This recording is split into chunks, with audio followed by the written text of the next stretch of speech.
we were off. And then Bill Snow, you'll get to meet him soon. He's going to give you his predictions for the week. I'm gonna make us live. I guess Mr. Vernon didn't give me the cue, but I'll go ahead.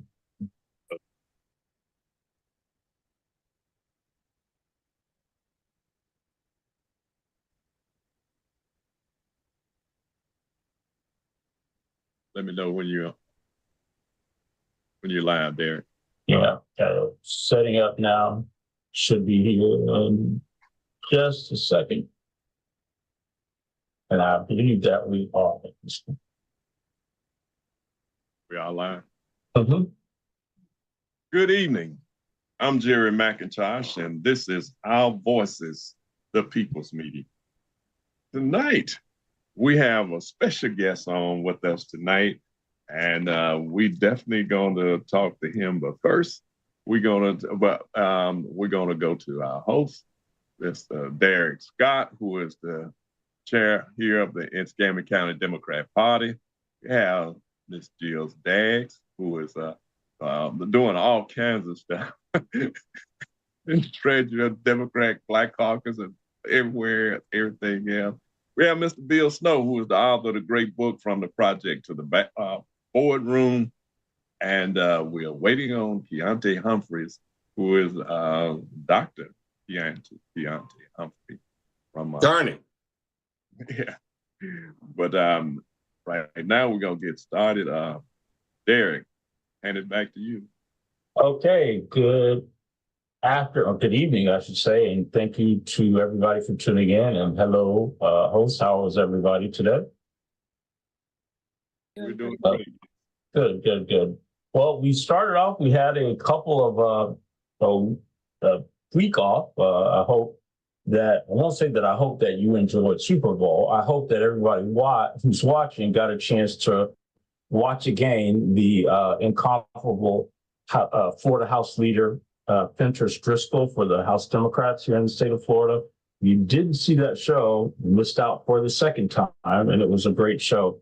But we are going to start our evening off with where we are with the roundtable discussions. And I'll go to our hosts that are on to ask, is there anything that our viewing public needs to know? And I will start with Mr. McIntosh. Yes, just on Tuesday at 5:30 p.m. here in Escambia County, we will be at the school board meeting where they will be honoring my late wife, Carol McIntosh, there at the school board meeting. It's at 5:30, and they are doing an initiative, the Carol McIntosh Education Initiative, that's being named for her. And also later on, we are looking at doing scholarships in her name as well. And following the school board meeting on Tuesday, we will be going to the Improv for some hors d'oeuvres and things of that nature. But we will be there soon after the meeting on Tuesday, the 20th, at 5:30 p.m.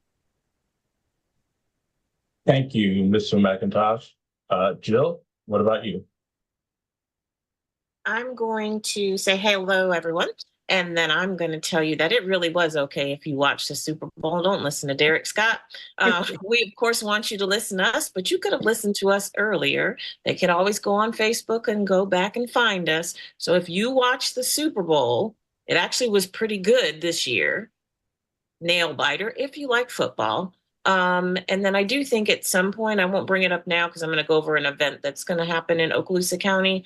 But I do think we need to just briefly go over the tragedy that happened at the parade on Wednesday, and lives that were lost, and children and people that were injured, and gun violence in itself, and young people did at this time. So I just think we need to talk about that later. But right now, I want to go over in Okaloosa County on this Saturday is the 5th annual Black Heritage Art Festival. It's a celebration of art and music. They'll have prizes. All of the art is created by local artists, and that is Saturday, the 24th, 10 to 6, and it is at Striving for Perfection. And we invite you, Art Jenkins, Diane Dillard. I know some of the artists are amazing, and it'll be a good time. Bring your family, bring your friends out. We will absolutely have vote by mail, voter registration also, but it's really an opportunity for you to come out, enjoy Black history, enjoy the artists, and celebrate. Thank you. Thank you for that. I will go over to our host extraordinaire, Mr. Bill Snow.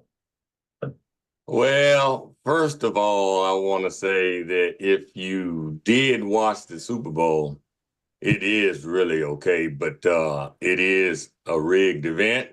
And there was no way that the NFL was going to let Taylor Swift lose. Fortunately, fortunately.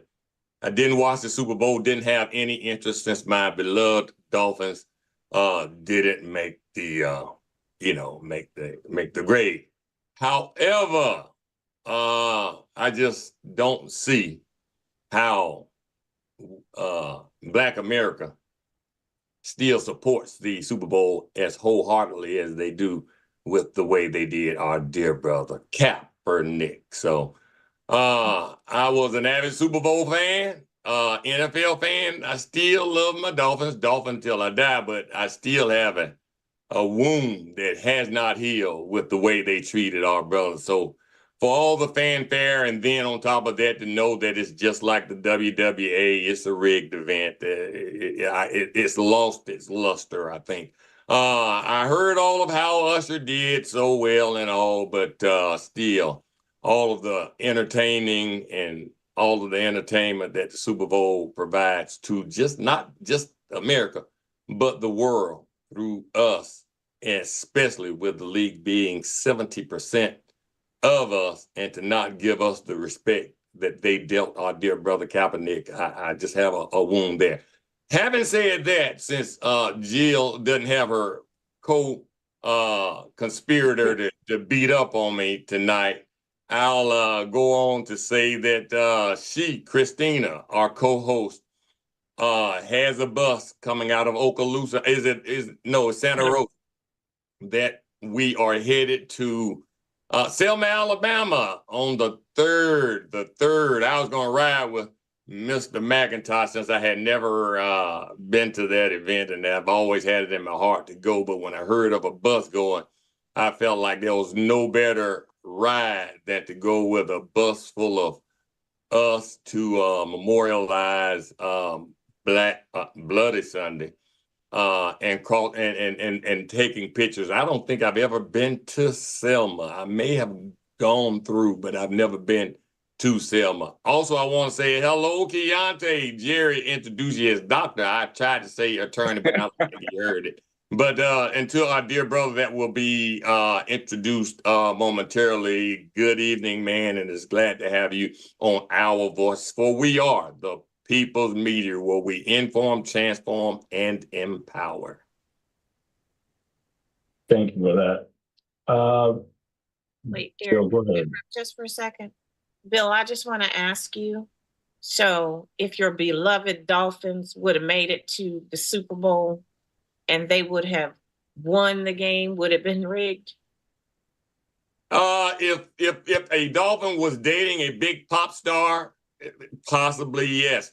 Taylor Swift added $366 million to Kansas City's bottom line with memorabilia and ticket sales, the whole 9 yards. This money thing, it's rigged. I mean, it's he also rigged. gave $100,000 to the victims, though, of the shooting. So I'm just saying. Well, I mean, I'm not knocking Taylor Swift. Taylor Swift is financially one of the biggest pop stars out there. I'm not hating on her. I'm not even hating on Kansas City for that matter. I've got a friend of mine that is a avid Kansas City fan, and when asked who I was rooting for, of course, naturally I said Kansas City for him because I know how much he loves. And then, of course, Mahomes being half of us. I'm not hating on either. I just, know that I just know that it's rigged. Now, don't get me wrong, My darling niece, Michelle Snow, that played in the WNBA, played in Russia for a spell at the end of her career. And the coach called the play with like 10 seconds left. And she was livid in the huddle, said, wait a minute, coach, we can win this. And he looked her in her cold eyes and said, Michelle, we are not going to win this game. So she said her heart sank to her stomach knowing that they were going to throw that game. You don't have to accept it, but in Vegas, I promise you, the NFL is rigged, but you don't have to buy in. But it was a rigged event, huh? It's entertainment. And then that big dollars that's attached to it. Oh, yeah. Jill, you have a response? No, I really just wanted to see if Bill was going to say his Dolphins were in there, whether he was going to say it was rigged. I just needed him to say. My friend. And like I said, I don't, one way or the other, I get both sides. I'm a realist now. Had the Dolphins been playing and Taylor was dating Tua Tagovailoa, yeah, if they'd have won, it was rigged. It's rigged. Can't change facts. I mean. Yeah. Well, thank you for that. I will, first, I guess we should go back and say, hey, welcome to you, Deontay. We're glad that you could make it with us tonight. Yeah. I will go to something that's occurred here in Pensacola that I think we've talked about. I guess it was maybe 2-3 shows ago.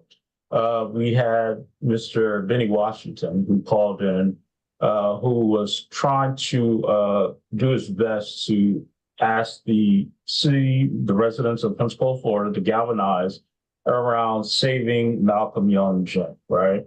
So they had their city council met, and, you know, I hate to call that exercise futile, but as I understand it, the mayor already had contracts with the developer in place when they were supposedly trying to hear the voice of the constituents, right? So they were moving forward with their project. But I'm just going to I want to highlight two things. I first want to give a shout out to Jonathan Green, or J. Garrett Green, however some of you may know him, for filing an emergency pro se restraining order against the city of Pensacola to keep them from tearing down Malcolm Young Gym, so that the will of the people can be heard, and we can do what we need to do to make sure that that gym is preserved. Now that gets us to the second part of what we need to do is right now, there is a petition that is circulating that needs, I believe it's 4,500 signatures to get an official request of reconsideration for Malcolm Young Gym. Now, this is an opportunity for the will of the people to be heard. And if it is your wish for Malcolm Young Gym to be saved, then I would invite each of you to go to www.savepensacola.com. Again, that's www.savepensacola.com, and sign the petition. It literally asks for your name and address, and it's got tricky language. It asks if you are a registered voter in the city of Pensacola. And I'm like, well, what does that mean? Does that mean the city limits or just Pensacola? So I ended up saying yes, because I'm not technically in city limits, but I don't know how they define that. But in any regards, I would just ask, if that is your wish, share it with as many people as you can. I know that I'll post it on our social media, every social media that I have access to. Account, we will be posting it. So this is an opportunity to really make sure that you let your voice be heard.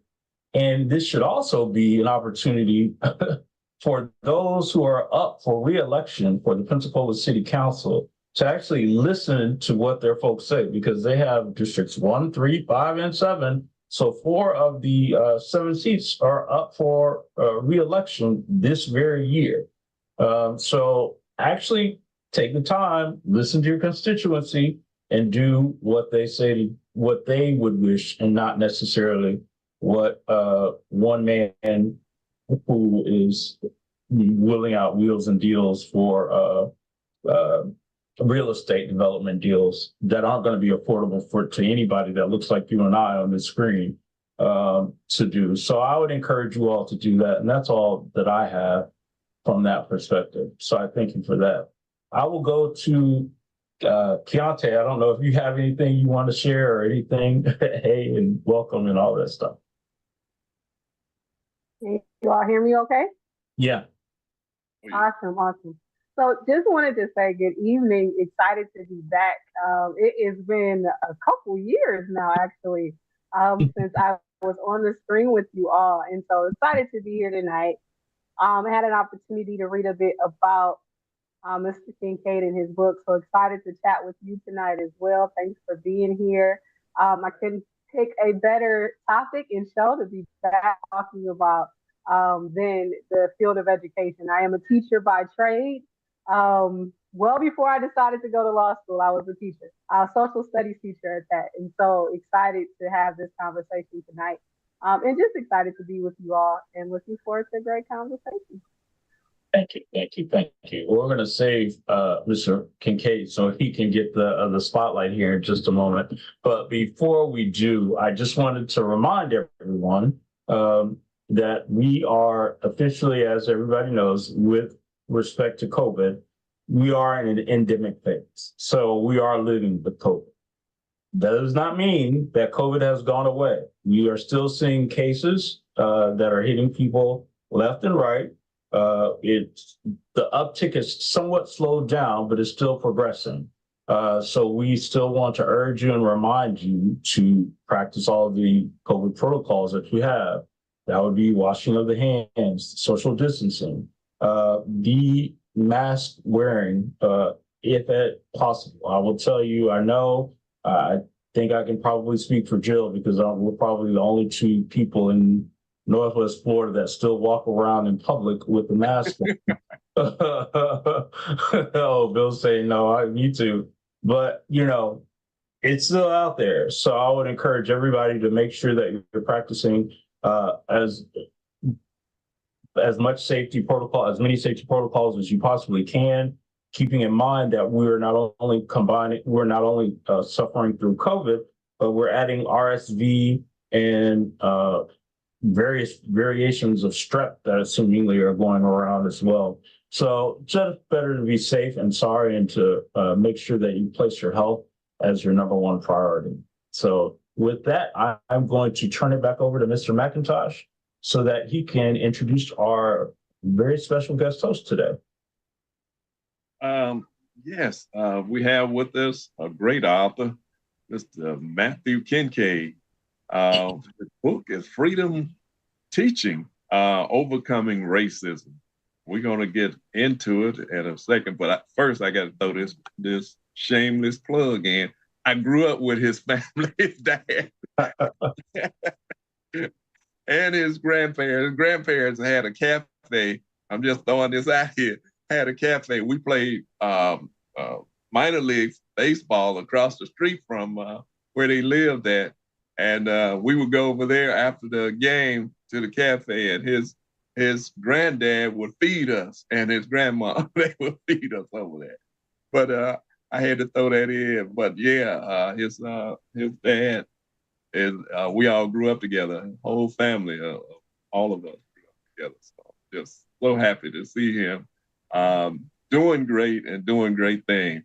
So I'm gonna turn it back to you, Jill, and see what kind of question. So are you turning it back over to me so I can say, Mr. Kincaid, come share your book, share your history, share your story with us. We will listen, we'll ask you some questions, and I'm sure our listeners will send us some questions through Facebook and maybe even call in. And I'm sorry, before you do, Mr. Kincaid, Mr. McIntosh, for those who may be viewing, you could give them the telephone number if they want to call in with questions. Okay, it's 850-206-3776. That's 850-206-3776. And you can also hit us up on Facebook as well. We're turning it back over to you, Mr. Okay. All right. Well, first, I'd just like to say, truly a pleasure and honor to be here. Thank you to everyone who's listening, and thank you all for giving me this platform to talk about not only this book, but the field of anti-racism as it exists within the grander fight in education right now. Obviously, this is a topic that is at the forefront of many of our minds, the ways in which people are fighting to make schools work for children of color, and then the counter movement that is kind of sprung up in response to that to maintain the status quo. And of course, we've seen policies banning anti-racism. We've seen policies banning Black history. And this is, the continuation of a long-term divestment in the education of children of color, specifically Black children.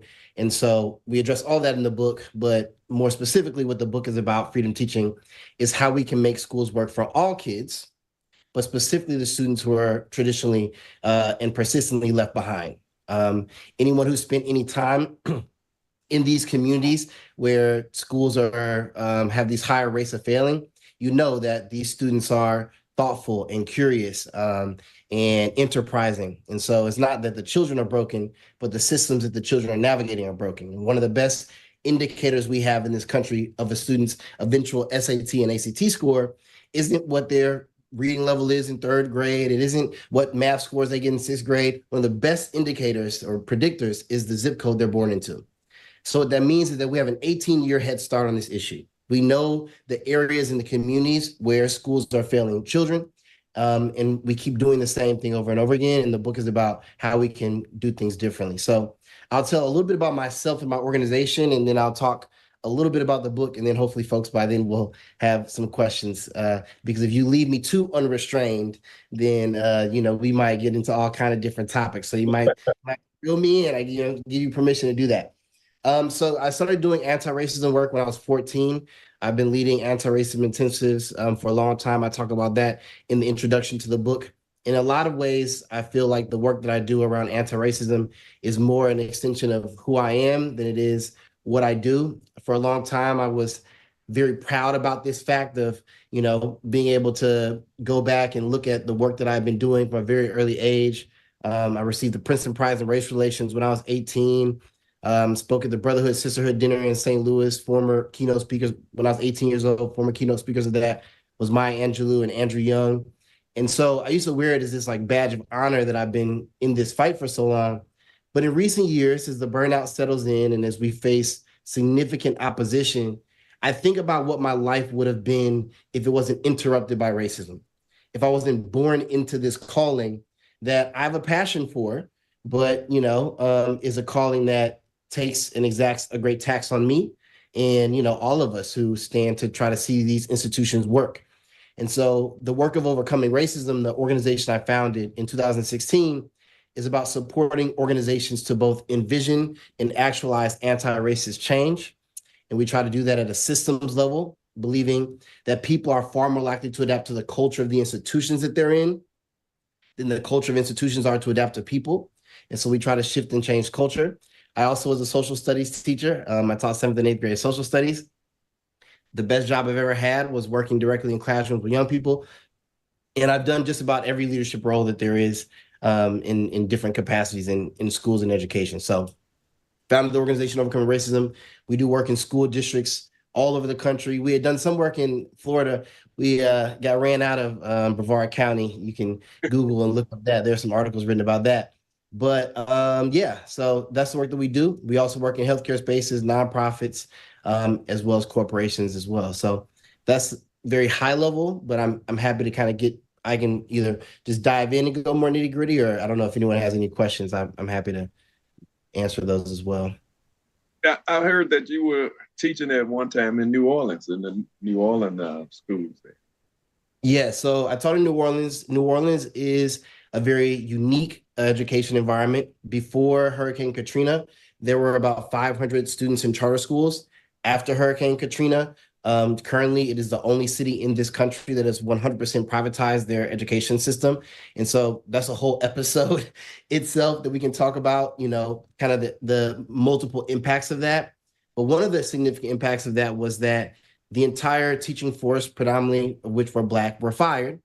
And then, you brought in these out-of-town charter operators, many of whom were white. A lot of those Black teachers were not rehired. The complexion of the school system in New Orleans changed significantly. And that kind of becomes the backdrop of the beginning of the book, is me cutting my teeth, learning to teach the most amazing young people I'd ever had a chance to be around in New Orleans. Schools are predicated based on a very simple social contract, all right? We tell kids if they come to school and exchange their compliance, just think basic rights and freedoms, you got to do what the adults tell you to do. If you give up some of your basic rights and freedoms, you can't holler out whenever you want to, you can't get up and go to the bathroom whenever you want to. There are rules and systems and structures. If you, in exchange for you following those rules and structures, we promise kids that we will give them an education and learning.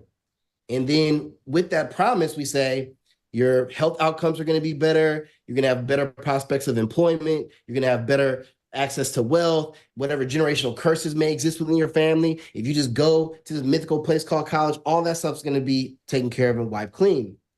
And the interesting thing about this social contract is that it works for most kids, right? Like kids go to school, they give their compliance, they receive in return for that some modicum of education, right? But if you think about the students that this social contract traditionally fails, children of color, children who deal with poverty, children who deal with trauma, children with special needs, children for whom the learning in their school is not relevant to the lived experience. This is why things like representation does matter in terms of, student outcomes. It turns out that the data says that when students learn in ways that is affirming to themselves and their culture, they tend to do better. And how do we know that? Because that's the education system white kids are in right now. Like this isn't some, big mystery. And the other thing about relevance is that we tell kids, to invest in this education structure. And if you, for 8 to 10 years plus, work your tail off in school, then you'll go to this magical place called college. And then for 4 years after that, you'll get this magical piece of paper and everything else will be taken care of. And school is predicated on this like long-term value proposition, while we live in a culture of instant gratification where many of us don't even want to wait 2 days for a package to arrive. And so this is the structure we've built, right? And so you would think if we can identify, and I can go to pretty much any school in the country, and I can say, I know the groups of students that this social contract is failing.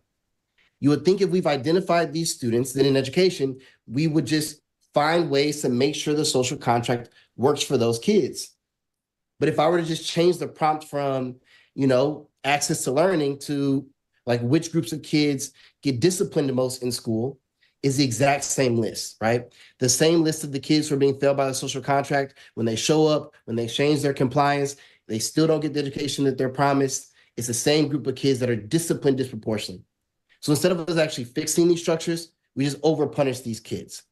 And so the book Freedom Teaching is about how can we, at a systemic level, using real life case studies, examples from my time in education, but also our work with schools across the country, create a school system that focuses on both the cognitive empowerment of kids, which means not just memorizing facts and figures and dates, but acts of cognition, things like critical thinking, problem-solving skills, communal learning patterns where students are both teaching and learning, and also focusing on cultural affirmation. How can we build schools that are based on the assets that children bring into school, especially Black and brown kids, rather than the deficits or the perceived deficits that we find ourselves over and over again trying to fix. Go ahead. Sorry for cutting you out. We have a call on the line. I want to ask you a question. Go ahead, Heinz. Hey, good evening to everybody.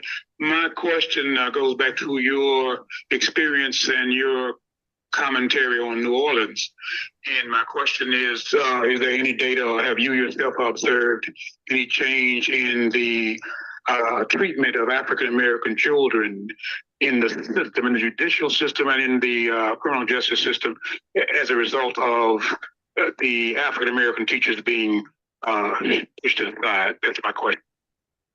That is a phenomenal question. I don't want to speak on that specifically because I don't have specific data for the city of New Orleans in terms of patterns of incarceration. Now, there is a lot of really good data that talks about, whether or not students of color, particularly Black students, have access to a Black teacher, especially between 2nd and 6th grade. there are all kinds of different outcomes that come as a result of that, from significantly higher dropout rates for students who haven't had a Black teacher, and then, of course, higher incarceration rates and all those different things. I would imagine that those trends are not wholly different in New Orleans than they are across the country. I just don't have the specific New Orleans data, and it's really a phenomenal question and something that should be looked into, especially considering that for a very long time in our country, they passed some legislation recently to try to knock themselves down the totem pole on this, but for a very long time on this, New Orleans and Louisiana writ large was the prison capital of the entire world, right? And they got tired of having that distinction and passed a few policies to release some people who shouldn't have been in jail in the first place. And what was interesting about the response to that was that the prison systems were like, okay, we're all going to start letting these people out of jail, then you're going to need to start paying us more for the people who are here. And so you start to see the economic structures of the benefits of that. So my thought is that the data would not be significantly different from the national data, which would say that, yes, if you take Black teachers out of the classroom, there are a lot of significant impacts that has on both the learning and the life outcomes for Black students. Phenomenal question. I'm gonna try to look into it and see if anyone's tracking that. Yeah, but I'm pretty sure it's the same thing everywhere. I mean, I asked the question in somewhat of a intellectual way, but in reality, we know that there is a direct correlation between the images that young people see in front of them and the degree to which they have self-image, a strong self-image that propels them away from the classroom to prison pipeline. Thank you. Absolutely. And I think the other thing too, right, is not just the teachers, because the other thing that we see that you may have Black teachers in certain classrooms, but the leadership structures are white.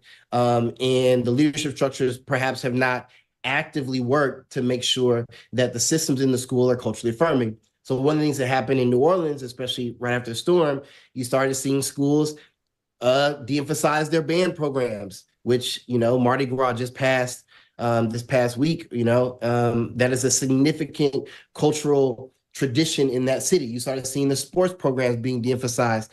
The school names started to change. And so there are these historic names and alumni associations where people had, people's families have been going to these schools for hundreds of years. And then, a new charter comes in and, changes the name to whatever they want to change it to. The city's in the process now trying to walk that back because it failed miserably. And people called them out, especially in 2020 for, the racist impacts of that. But I think that's the piece that is missing, is that a lot of times people who aren't in our community, or even people who are in our community who don't understand the specific mechanisms of anti-racism in education spaces, they come into our communities and they do education to our kids instead of doing education with our kids. And as long as education feels like something that is external, being forced upon our young people, is not going to be, one of the things that is most invested in our community. Education has to be something that's done with our kids, especially considering the students that I taught in New Orleans and Holly Grove. These kids came to school with all the common sense and all the sense of navigating broken structures that anyone would ever need. And it was our job to take that and align that with the book smarts. But if you come to one of these kids and you tell them something that doesn't make sense, they're going to push back on that. And so you tell a kid from one of these communities, hey, kid, if you just sit in that chair and write everything down that I write on this board, all your problems are going to be solved. And a kid is dealing with real life problems in their lives today when they go home. And there's a whole, litany of what that could be or what that could mean for a particular child or family. I mean, yeah, the kid's going to look back at you and be like, okay, mister, I'm going to figure out how I can make this work for myself and my family, And these kids want to learn and they want to succeed. It's just many of them are in systems that devalue them rather than recognize the wealth and the worth that they bring into these spaces every day. And the book goes into detail about that as well. Keontae, King. Go ahead. You and Keontae having been in the classroom with our children, we know that we don't always fare as well on tests because of the cultural biasness or, of it. With you guys being in the classroom, do you try to I know teachers have curriculum that they have to, teach in, but do you try to add a flair whereas our children can grab a hold of things that affect them more directly? Because I'm sure that those cultural bias tests that we don't generally fare as well on, having a Black teacher or instructor there that could put a twist on it. Did you try to do that to make sure that our children came up as far as that's concerned? I know you want to go first, Keontae. Okay, cool. Yeah, I mean, I think in a lot of ways I was maybe a little bit of an anomaly or an outlier, but that was the entire structure of my class. Matter of fact, at one point, I had gotten so blazing in the way that I would go about doing this because my kids were getting good test scores and I was being recognized as one of the better teachers in the school. And so there was less leeway to like really, tell me what I could or couldn't do. I had gotten so bold that I would write on the board, this is what you need to learn for the state. And this is what you need to learn, for your life and for us to be, productive Black citizens in this country. Now, people may take offense to that, but my kids were 99% Black. And, I think we were like 94. We fluctuated between like 94 and 96% of my student population was under the poverty line. There was real life things that my students need to know and understand. And so I'll give you a really quick example of that, right? So at Tony, Louisiana, one thing that I know is going to be on the state test every single year is Louisiana Purchase, right? The only thing the kids need to know about Louisiana Purchase is that Thomas Jefferson purchased the land. He's a genius, master negotiator, double the size of the country. The land was, the second fact was double the size of the country and that the land was purchased for $15 million, pennies on the dollar, right? And so all this paints Thomas Jefferson in this like majestic light, and quite frankly, up until the Louisiana Territory purchase, his presidency had been seen mostly as a failure. So I have to teach this lesson, right? And so I'd be like, okay, cool. Here are the 3 things you need to know about Louisiana Purchase. Well, let's talk about what actually happened in terms of Louisiana Purchase, right? So Thomas Jefferson sends an envoy over to France to purchase New Orleans, the port city. He did not want to purchase the entire Louisiana Territory. And the reason why Thomas Jefferson, United States, wanted New Orleans was because of the trade that happened there, most specifically the slave trade that happened there. The Louisiana Purchase is really about the expansion of slave territory. It's a whole nother topic for another day. The reason why Thomas Jefferson was able to purchase the entire Louisiana Territory was because Napoleon was in a conflict with the Haitians who are fighting for their freedom. And so revolutionaries like Toussaint Louverture, and the list goes on, are dominating what is considered to be the most powerful army on the planet at this time. And Napoleon's gotten reinforcements coming from France, and Napoleon's engaged other allies because France didn't want to lose Haiti because Haiti was a moneymaker for France, whereas Louisiana Purchase territory was more of a bill.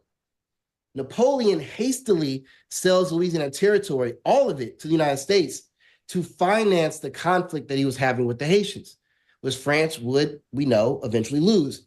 And Haiti, of course, would face significant backlash from the West, but not before they spread and exported freedom to places in South America, to Cuba, whatever, the list goes on. So here we have a state standard that I have to teach, the Louisiana Territory, right? Where the kids have to learn basically 3 simple facts. And my kids dominated that learning expectation every single year because instead of telling the story about the genius of Thomas Jefferson, which isn't even the truth, if we're just being just straight up honest about the facts, it's a superhero story about people fighting for their freedom and the ways in which Haiti casting their chains of enslavement off inspired freedom movements all over the world, including abolition in the United States. And so, that's the way I would kind of take and flip. And so I'd be like, okay, cool. What's happening in history that's in our history books right now? What's happening for Black folks right now? What's happening for Indigenous folks right now? The list goes on. But that's why in the book we talk about cognition, right? So much of education is about just transferal of information. And I don't really think, if you think about our community, we learn in general by doing things, getting our hands dirty, by experience. That's just one of the things that we've been extremely skilled with since we had to learn how to navigate the lot that we've been dealt in this country. And so, I tried to focus on acts of cognition. And so when my students were learning this State standards, we're focusing on historical thinking skills. So it's like, yeah, you got to learn and memorize this fact, but like, what's the author's bias in this? Where's the source of this? What's the context of this text? What else is happening during this time period, right? And once I started teaching my kids to think like that, it didn't matter what I was teaching that day. You know what I'm saying? We could be teaching the most racist lesson, Louisiana State standard there was. My kids are challenging that standard. They're questioning that standard. They're asking critical questions about the standard. And, you know, I don't think that is a hard thing to do, but it also just makes class more engaging. And guess what? The kids did better on the test because they were engaged in the subject matter. So that's the way I navigated that. But I know not everyone has the same leeway that I had, but yeah, I was blatant with it. Awesome. And so my answer would not be too different. I actually was reared, as they would say, in the ideology of constructivism, right? And so synthesis. So for my students, and I didn't have the leeway that he had in part because I didn't have that leeway, I'm no longer a teacher. It was too rigid of a system for me. And similar situation, I was teaching on the south side of Chicago. And so when I've got young people who are coming to school, I actually had a young lady go into labor in my classroom, right? And so when I've got folks coming to school and I'm spending more time with probation officers and doing IEPs actually in the classroom teaching, I realized that I could broaden my toolkit and do a bit more because I think there are amazing teachers out there. They didn't need me in the profession. And so where I did see a need was my ability to support schools, which is what took me into Florida, is how I met Jerry and others, to support school systems when they were open to the support and actually being able to advocate for children who were in the recruiter pipeline, and or to be on the outside and say, look, either you're going to get this right, you're going to let professionals come in and help you get this right for the sake of Black and brown and special needs children, or our gifted and exceptional students, or we're going to sue you. And so because of that, even before I completed law school, I, with the work of the Southern Poverty Law Center, we filed 9 civil rights complaints against school districts across the state of Florida. And so I didn't have the luxury, unfortunately, of teaching in a school system that allowed that type of teaching. But I was a highly qualified, certified teacher. I still maintain my credentials. And that is because I believe, in similar to Matthew, that you have to teach kids how to think and how to synthesize. If you memorize a bunch of facts, but they don't make sense, if you can't go from A to C, because sometimes you got to skip B, then what have we really done other than create a robot, right? And so I totally agree with everything he said, but I would say that my teaching experience was only about 4 years before I decided to move into the legal side of things, and still supported kids because I was there on the front lines, ensuring that children who were being housed in juvenile justice centers, who were being housed in prisons and jails, were getting access to education, were getting access to special needs service, even if they were in an institutional setting, and then trying to keep as many of our Black, brown, and exceptional students out of the system as possible. Thank you both so much for what you do in the classroom. Myself, all the way through 7th, 8th grade. I remember Miss Hayes was Black in 6th grade, and 7th grade history teacher that was Black.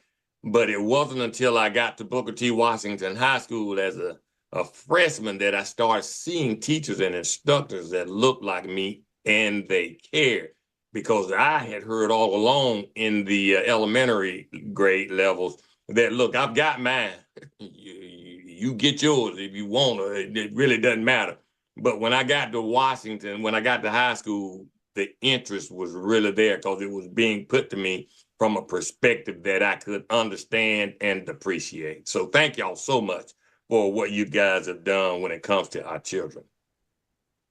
Yeah, I want to say, up until like literally as you were talking, I used to think that when I was in high school, I went through matriculating through the International Baccalaureate program. And I used to think that I had a pretty robust or a solid view on world history as it relates to events and certainly development of U.S. history. But it wasn't until you just said what you said about connecting the Louisiana Purchase to fund the war between the Haitian citizens and Napoleon that I would have never, I knew those two things occurred, but I didn't put the two things together. And no one, and not in any of my 9th, 10th, 11th, or 12th grade year, nor matriculation to the University of Florida, have I ever heard someone put those two things together. So you know, to your point, you hear about Louisiana Purchase being this wonderful thing, and Thomas Jefferson is great, but I never connected what it was, or don't think. And I'm glad that you're here, because I'm like, now I'm like, well, what else? I would love to take your whatever grade level of social studies you taught, just to figure out what else I learned incorrectly besides the stuff that, you know, we already know, because that is absolutely eye-opening and quite frankly mind-boggling. I wonder why other people don't teach it that way. So I applaud you to that, for that. I do have a question, and this is mine. As I know, not only do you work with students, but you also work with companies and corporations, right? And working with this, and the context of your book is talking about overcoming race. So my question becomes, how do you, in order to overcome racism, right? First, you have to acknowledge it, and whatever the inherent biases that one may have in and of themselves, right? How do you work with or get people who swear that they are not racist to realize that they have racist tendencies? Maybe I'll say it that way, from a better perspective. And I'm not even talking about I think to me, their view of racism is, I'm white, but I've never used the N-word, or I've never called you an N-word. But we all know, as people of color, that racism shows up in a myriad of other ways that are not as overt as that.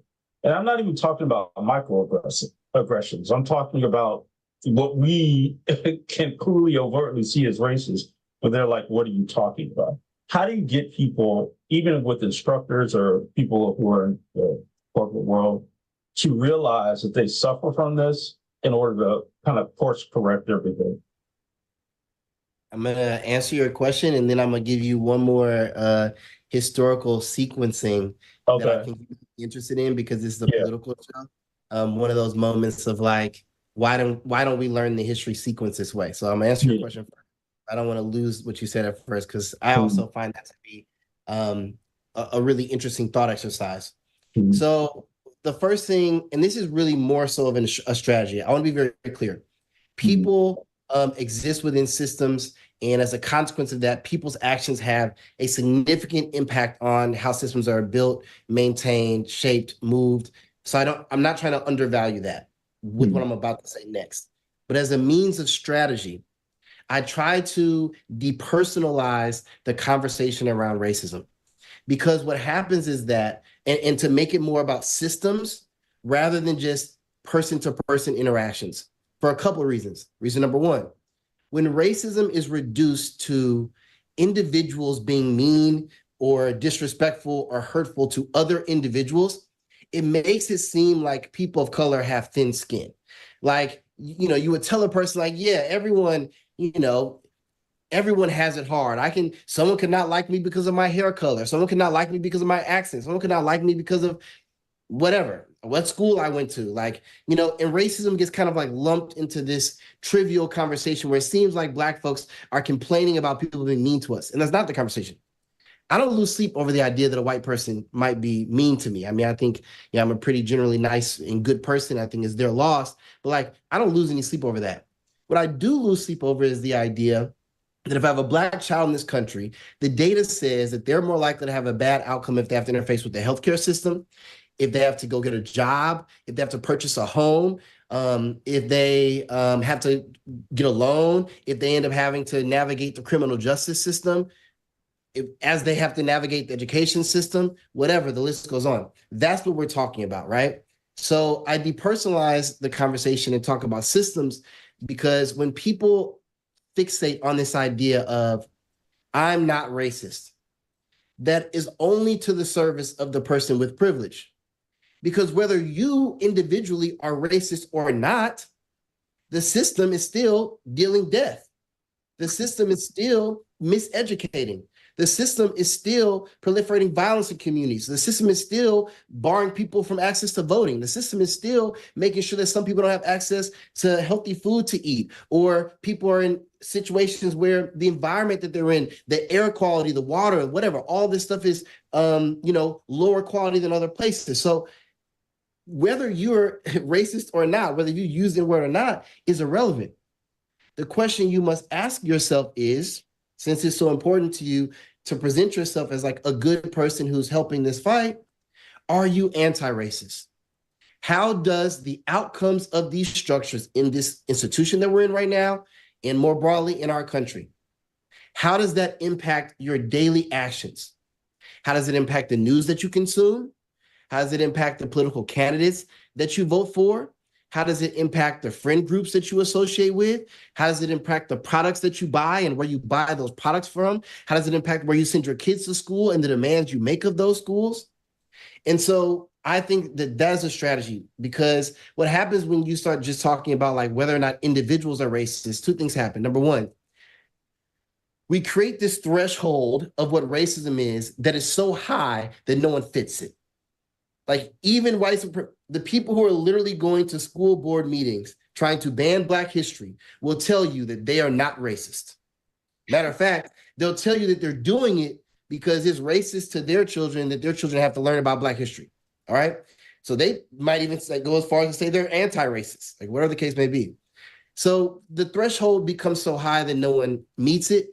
And the other thing is that when we start talking about whether or not a person is individually racist or not, people get defensive and they shut down. So instead, what I do is I show the history, I show the data, I show the facts and figures, I show the outcomes. And it's really, really, really, really hard to argue with the outcomes. And then I create a very clear dichotomy. You are either working against this system or you're actively reinforcing it. Because I'll use sexism as an example, right? Now, all women experience sexism, right? We can hopefully all agree to that. Like sexism is a structure that women experience and have experienced for generations upon generations upon generations, whatever the case may be. All women experience sexism in some shape, form, or fashion.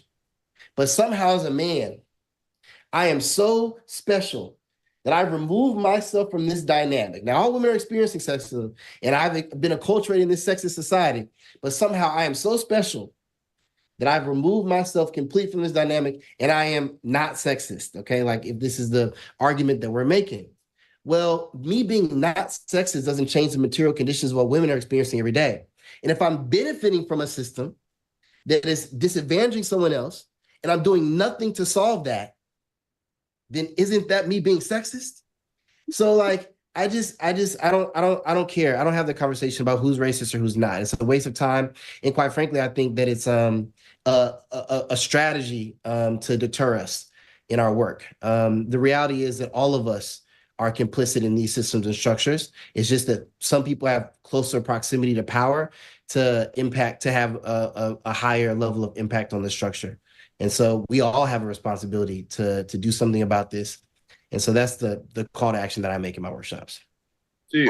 Awesome. I mean, that's another Black History fact or moment.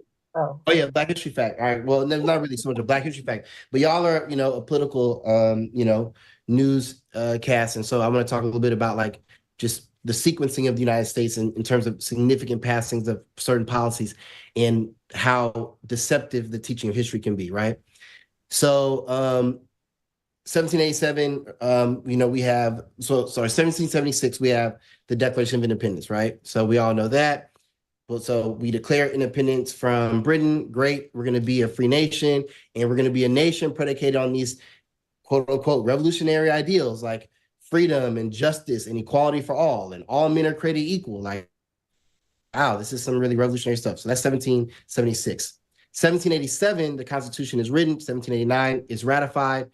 And so now the Constitution says we're a nation of law. So we've declared independence. Now we're a nation of laws. And, these are the laws and structures that govern this country. 1790, the Naturalization Act is passed. The Naturalization Act determines that in order to be a citizen, in order for this Constitution to apply to you and all the great rights and benefits and freedoms that come with that, the criteria is any free white man of like good moral character, right? And then that becomes a whole huge fight around like, what does it mean to be white? Who is white? That's a whole nother conversation. Then in 1791, the Bill of Rights is written. We never, ever, ever sequence this way in our history classes, where people say things like, well, why is it when these people carry firearms, the police response is this versus when these people carry firearms? Why is it when these people, storm a Capitol, why is the police response like this versus when these people peacefully assemble or protest, then the police response is this? The Bill of Rights is written after they've determined that you can only be a citizen if you are white. And so when Nikki Haley says things like, we've never been a racist nation, it's really important to understand the history because white supremacy is encoded into our founding documents. The Bill of Rights was never meant to apply to everyone. It was only meant to apply to the people who had right to citizenship, which of course were free white people. This also creates a dynamic where if you are a person of color immigrating to this country, the very first thing you have to do is prove that you are white. And so you create this situation as well, where instead of people of color collaborating with one another, my survival in this country will depend upon whether or not I can prove myself that I'm white and distance myself in proximity from blackness. This is why you have the court cases like Takawazawa, the Japanese man who sued, in order to be considered a free white man. And they told him, because eugenics was big at the time, that he wasn't white because he didn't come from the Caucasus Islands. And then you had Bhagat Singh Thind, a Euro-Indian man from a high caste in India. And he uses this racist argument that the Aryans conquered India, and he could trace his lineage back to the Aryans, and the Aryans were Caucasian, thus he was Caucasian. And so Indians were winning cases in lower courts because they had rightful claim to this idea that they were Caucasian. That's a much more complicated historical moment than I have time to describe right now, just because the whole idea of the Aryans is just literally a made-up myth. I don't think a lot of people know that either. It's another story for another day. But yeah, so Bhagat Singh Thind wins his case, and then it's brought to the Supreme Court, and the case is reversed because they said that his people mixed with too many dark-skinned people over time. And so a lot of us don't realize that like the beef that we have in some of our communities with other people of color is because that also is enforced by policy. But I thought y'all would be interested in kind of the sequencing behind, we're a nation of free people, all these amazing ideals. Oh, by the way, you can only be a citizen if you're white. And then after that, oh, by the way, here are the rights that you're entitled to. I just thought y'all might be interested in that. I don't know if our history textbooks teach how this was sequenced. Can I make a suggestion that for your next book, that you rewrite the historical context of the United States in which how it applies to people of color, so that these correlations can applies be made. Or doesn't apply. Yeah, you say again. Yeah, applies or doesn't apply. Yeah, I mean it's interesting. I think we always make the argument that the Constitution and the Bill of Rights doesn't apply to us because we weren't considered to be citizens, right? But I've never been able to contextualize it to say, well, in 1790, the Naturalization Act was passed, and then in 1791, I don't think I've been able to say it. I know we say it in a generic point that it doesn't apply, but this actually is why it doesn't. So, If I say something, Bill? Well, say I that- think it's quite obvious in the way we're treated that it doesn't apply. I've been saying that for the longest time and have been shunned for it, but Constitution and none of it is the guy that just provoked a mob to storm the Capitol, and there has been no repercussions. In fact, he's gained momentum, tells us that the Constitution is not for them. It's for them, but it works against us. It's to say that you tried if you want. But it not just in that situation, but in everything that this great author has mentioned, it shows America has shown us who they are, but we just simply refuse to believe them. But I think the point you just brought up is very illustrative of the fact that white supremacy in this country has never been about just elevating white people over people of color. White supremacy has just been an extremely successful tool in maintaining class stratification, right? This is the only way you have a country where 99+% of the population holds less than 1% of the wealth, and you don't have riots in the street as a result of this. I'll never forget during the pandemic where people's restaurants were closing and their 401ks were crashing and people are losing their homes and all these different things are going on. And the billionaires are literally like, we're going to race to space. Like, in the middle of all of this, like I was like, if there's any time we're gonna be like, whoa, wait a minute, something messed up here. But the reason why I bring that up is because like what happened with the supporters of the former president is that white supremacy, one of the ways that it functions is that it chews up and spits out white people, especially white people who are poor, as pawns in maintaining this power structure where you have these elites and you have everybody else. And so the only people who have faced consequences in terms of the storming of the Capitol have been supporters of the former president. And many of those supporters were undereducated, under-resourced, like whatever the case may be. But the person who, stoked the insurrection, planned the insurrection, targeted, aimed it, whatever the case may be, doesn't face those consequences. And then those very same people, of course, are, a major part of the base. And so one of the things we do in the workshops too is that we try to like get people to understand the cost of whiteness for people who are white.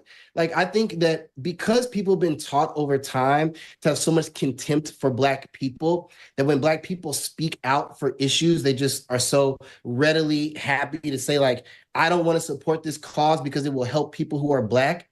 But what white people don't understand is that our freedom and unfreedom are intertwined with their freedom and unfreedom.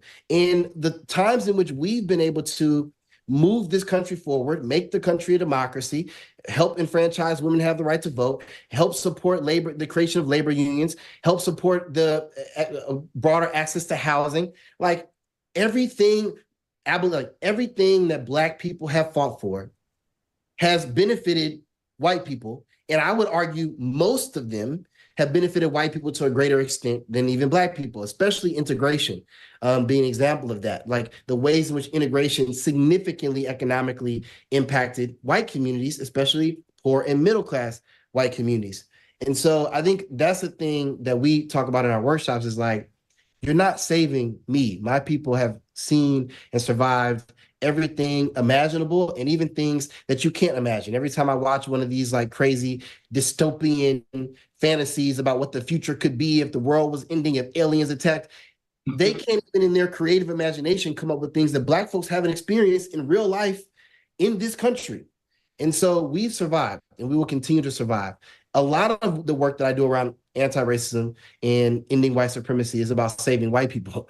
It's about us creating a country that actually works for all of us. And most white people are white and woman, white and poor, white and LGBTQI plus, white and whatever. So, we actually have more in common than we, have that separates us, at least those of us who aren't like in the owning or ruling class. And I guess this is why Fred Hampton was killed, because he was organizing white people who were poor, and he was organizing Latinos. He was organizing Asian Americans. The greatest myth about white supremacy is that it is out to help elevate all people who are white. That is not true. White supremacy does not function without the suppression of white people, especially white people who are poor. and using those people and then discarding them. You think about the policies in this country around access to early childhood education. You think of the policy in this country around access to healthcare. You think about the policy in this country around access to high stakes and high standards education. These things would be significant positive boons for rural, predominantly white communities, but they're liable to reject them for tax cuts for the rich and for other policies that don't support them. And so all of us are suffering. All of us are losing. And the more that I can get people to understand that white supremacy is not in anyone's self-interest, unless you're like Elon Musk, then the sooner we can, start actually making change. I wanted to jump. Go ahead. Go ahead. So traditionally, freedom schools and freedom teaching was really about pro-blackness, not necessarily anti-whiteness. And so you say that your work is both anti-racism and pro-blackness, or are you hoping that in the work that you're doing, you are educating people of all race, colors, and creeds on racist systems in hopes that there is the proliferation of Black pride that comes out of that? So which one would you say, I guess, to sum that up, is your primary focus?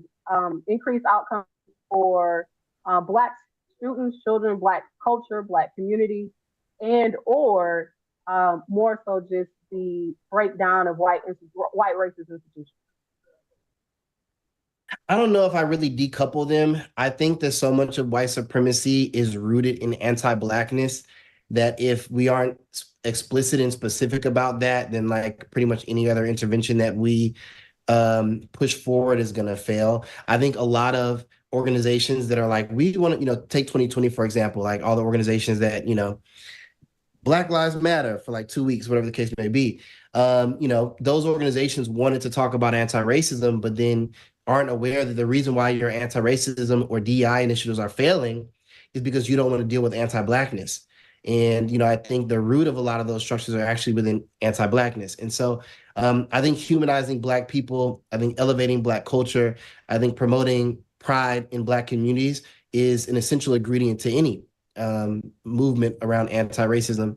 And I think that is because of what I said before, that it is within the dehumanization of Blackness and Black people that many of the injustices that people swallow are allowed to proliferate. I mean, the sheer fact that people have convinced folks to go into school board meetings and advocate for there to be less books in their children's schools, I think it speaks to the extremely powerful brainwashing nature of white supremacy, because if you convince folks that like something's going to specifically help Black people and it might also like not help you, I mean, they'll run out and do literally anything. Literally anything. And so getting folks to understand that the humanization of Black people and Black culture is an essential ingredient in any movement towards anti-racist change.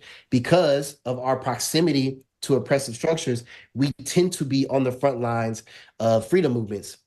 And as I said before, our freedom movements have helped to benefit all groups, especially immigrant populations. There's a lot of policies that were passed in alignment with the Civil Rights Act that significantly benefited, immigrant populations. Some of those populations who also have been like turned against us, when it comes to like policy advocacy. Those folks may or may not be aware of the ways in which like their rights and freedoms are directly intertwined with Black people specifically. Yeah, did you have a question? No. I was just thinking that to comment that maybe the lure that goes with white privilege is why I think they turn on us. If they think they can pass, they figure, well, okay, there it is. Well, the thing about privilege that's really interesting is that, I mean, I understand why people hoard and protect privilege. Like I think about, I imagine many of us at some point in time in our lives, you're a kid and you got this thing from your parents that maybe was expensive, maybe it was a birthday present or a Christmas gift, maybe you got like a nice pair of shoes or whatever the case may be. Your parent is either going to tell you, this thing doesn't leave this house, or like, you know, if you grew up in a family like mine, like either this thing doesn't leave this house, this really nice thing that we bought for you that you better take good care of, or you better take good care of it and you better protect it, because if you tear it up or it gets torn up, you let your friend borrow it, you don't get it back, whatever, you're not getting another one. And you might get something else that we don't want to talk about on this program as well. It might be an additional negative consequence that comes after that as well, right? And so, you know, when I think about this scarcity mindset that exists when it comes to privilege, I understand why, especially why people who are poor, who are being targeted by the system of white supremacy, hoard their privilege, because it's like they're walking around in society with this very valuable thing, and the Mexicans are going to come across the border and they're going to take it from them, and the Black folks are going to, you know, they're going to, you know, commit crimes and take it from them, or they're going to suck up government programs, they're going to take it from them, and the brown folks are going to come from, you know, the Middle East, and they're going to take it from them. Like, we have to hoard and protect this possession that we have. But the thing about privilege that no one talks about is that privileges aren't even scarce in this country. If police stop brutalizing Black and brown communities, it's not like they would have to be like, well, I guess we got to go, you know, crack skulls in the suburbs. If Black and brown kids got to see more representation of themselves in our textbooks, it's not like we no longer can teach about George Washington. If we saw more political representation for women, people LGBTQI plus community, whatever the list goes on, that doesn't mean that men can no longer be political leaders or straight people can no longer be political leaders. People, if I go out into public spaces and I'm given the benefit of the doubt, or people don't look at me and judge me negatively, doesn't mean that all of a sudden people are gonna have to look at white people and judge them negatively or not give them the benefit of the doubt. And so people have created this relationship with privilege where they hoard something that is not even scarce, something that could be shared freely with everyone to no loss or deficit of your own. And then people, you know, they talk about, well, money is scarce. And it's like, yeah, money is scarce because 99% of the wealth is held by less than 1% of the population. And what we exchange for those privileges is usually our humanity, the things that make us human. And for me, if I want to be a womanist or a feminist, it's not necessarily because I like just love and like women so much.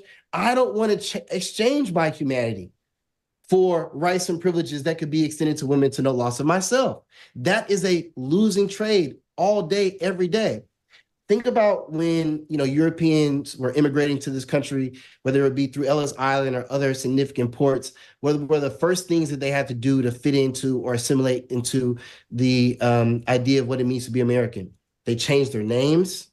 They stopped speaking their native language. There are a lot of folks who were like, yeah, my grandmother spoke fluent Italian, but didn't teach my parents Italian because they didn't want them to speak with an accent.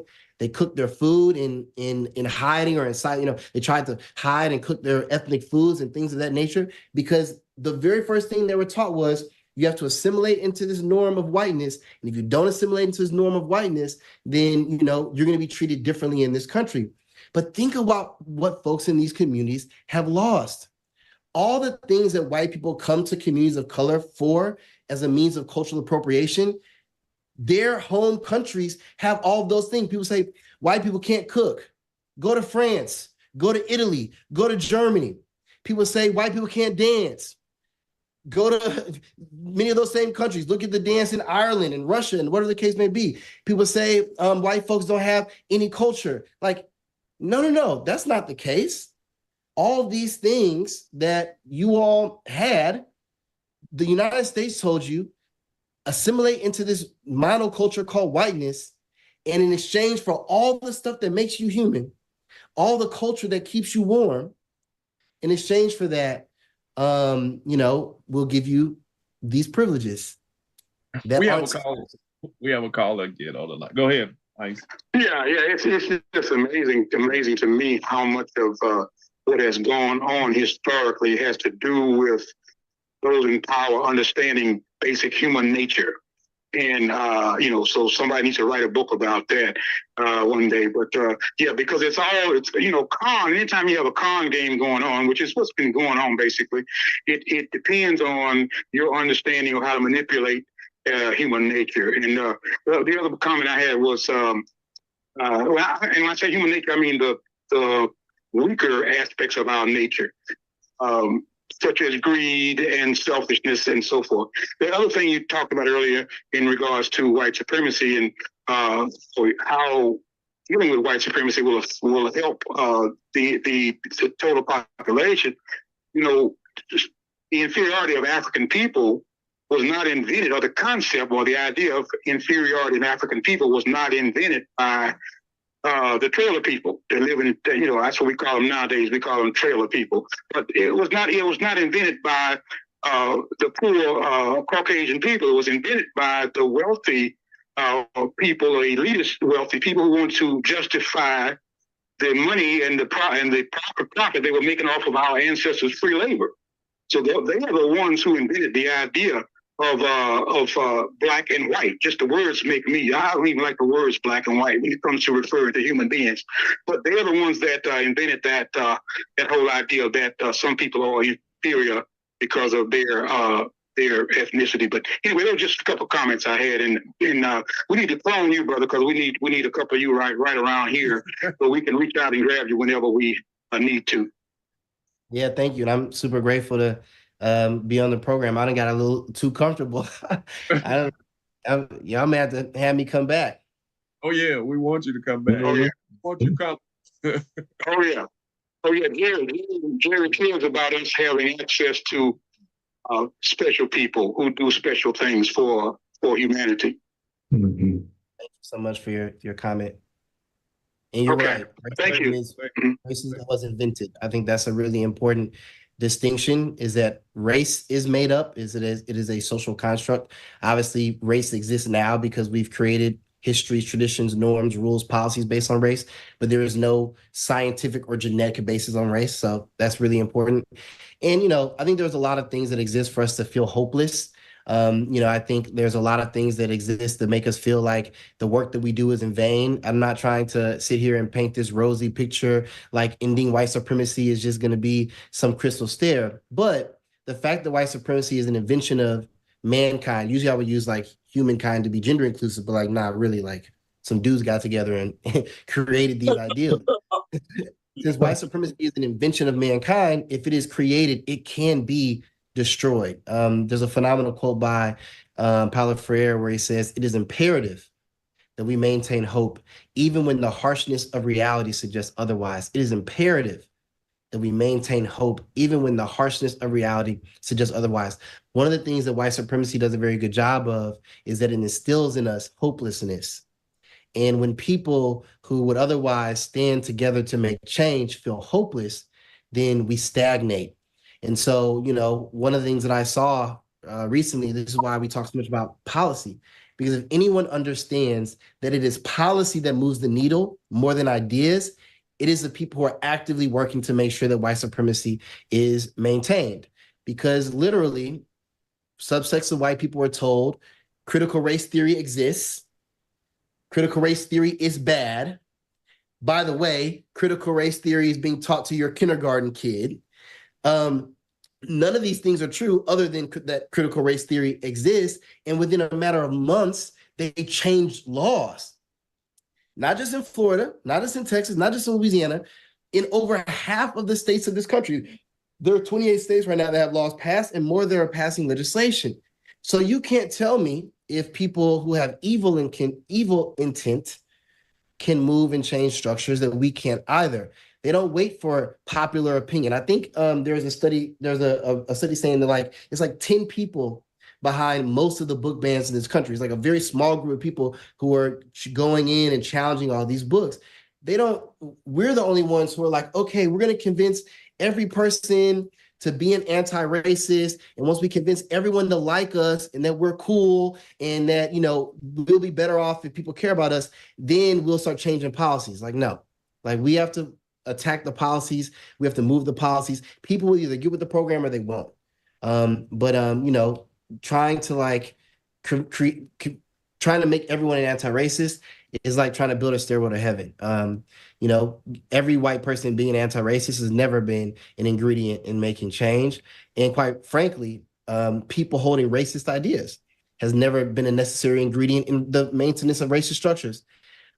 Imagine tomorrow I get some magical power and I snap my fingers and every single white person wakes up with no racist ideas. You would imagine, as a person who is a quote unquote anti-racist who does this for a living, that I've just cured or ended racism. But if I do nothing to shift the policies that exist, if I do nothing to deal with the historical consequences of those policies, we're probably one generation away from people looking around and saying, well, why do those people live in that neighborhood and what these people live in this neighborhood? Why are these people incarcerated at this rate and these people are incarcerated at this rate? Why do most of our political leaders look like this instead of looking like this? And so, yes, hearts and minds, it matters. Like, I don't want to discount that, but that's not what moves the needle. Policy is what moves the needle. Now, unfortunately, I do have to run in like 10 minutes. But y'all probably want me to stop hijacking your show anyway. So if there are more audience questions or any other questions, I'll do this. I will make a commitment if y'all will have me to come back on, and hopefully when I can stay for the entire program. Yeah.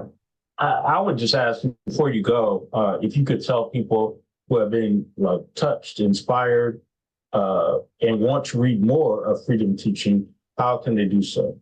How can they get your book? So you can get the book anywhere where books are sold, online on your local bookstores. Most of them can order them.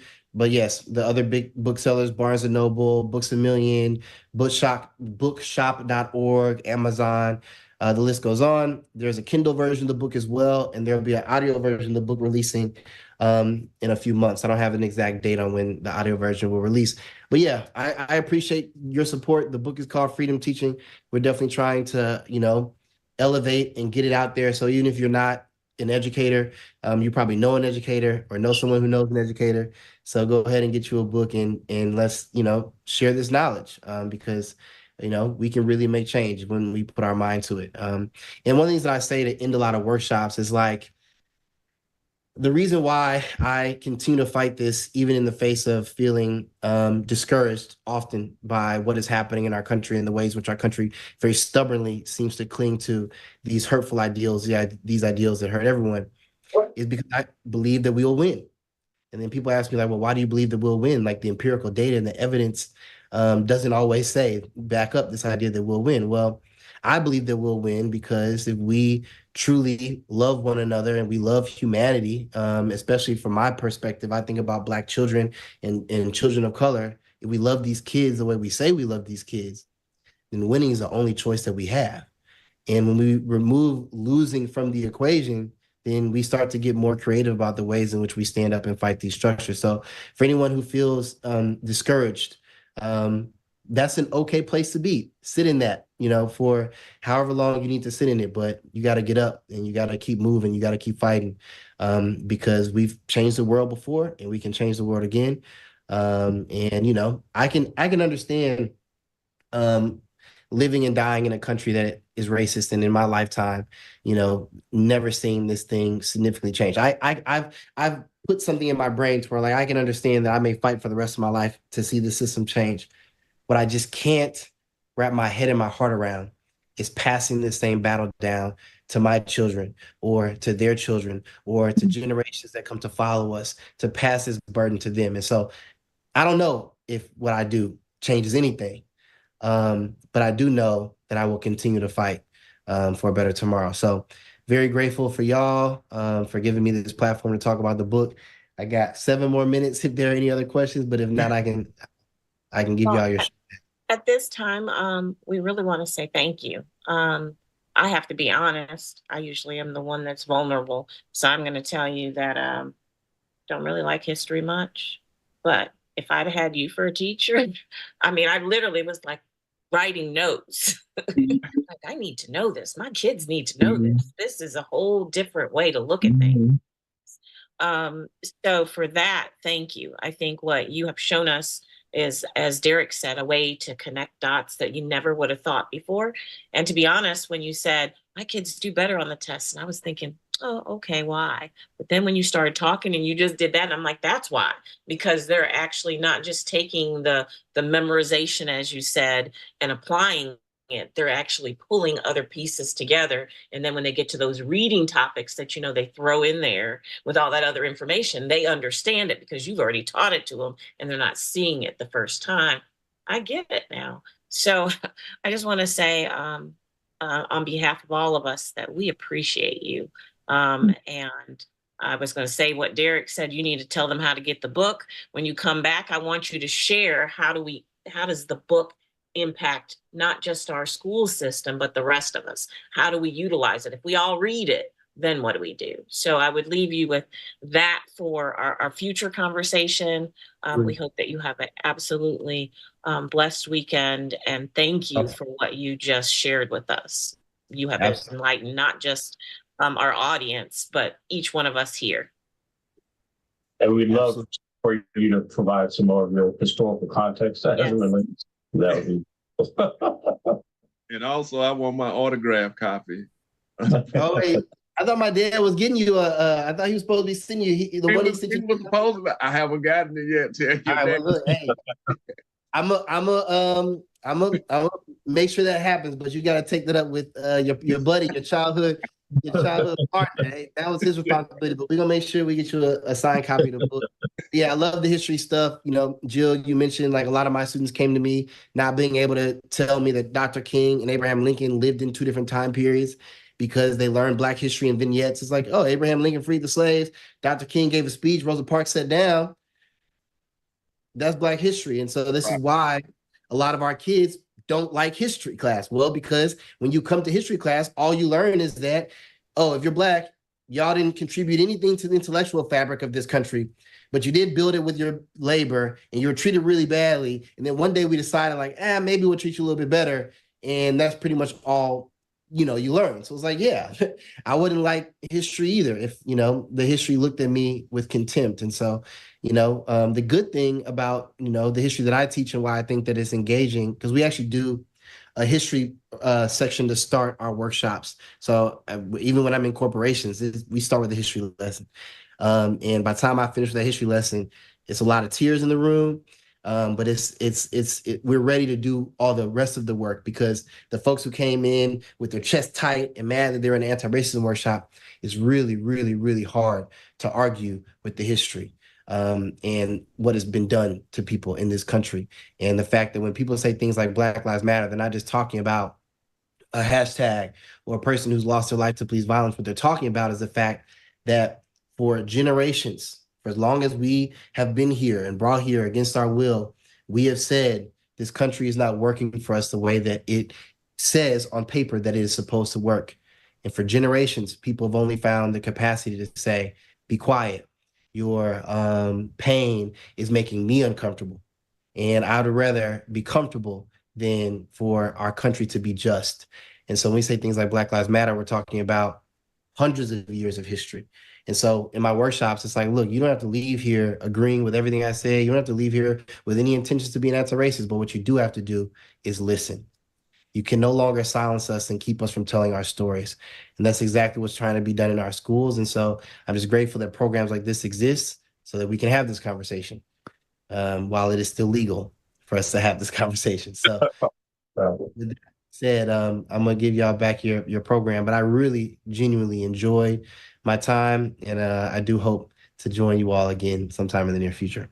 We look forward to having you again. Thank you so much. Thank you so much. Thank you so much, sir. Absolutely. All right, y'all take care. Have a great night. Wow. I can say that was great stuff, right? Yeah. I don't think I will ever look at or forget the Louisiana Purchase and how it relates down going from the state board. That was completely awesome. So thank you. Thank you, Ms. Mackin, for having me. Derek, when we were doing the Saturday community school, that was the thing we were trying to get over to the students that was there, taking pride in themselves, but learning the history of who they were and all of the things that had taken place in American history, because it is American history. It's much deeper than the surface stuff that we often teach. And just like he was saying, we allowed Martin Luther King to be reduced to I have a dream speech, but never talked about the work that he had done over the years, and they was killed for it. And he talked about Fred Hampton. I remember when Fred Hampton was killed in Chicago, only because he was organizing people, the poor people, poor white people, poor black people. And the same thing with Martin Luther King and Malcolm and all of those. Malcolm was organizing poor black people in the northern cities.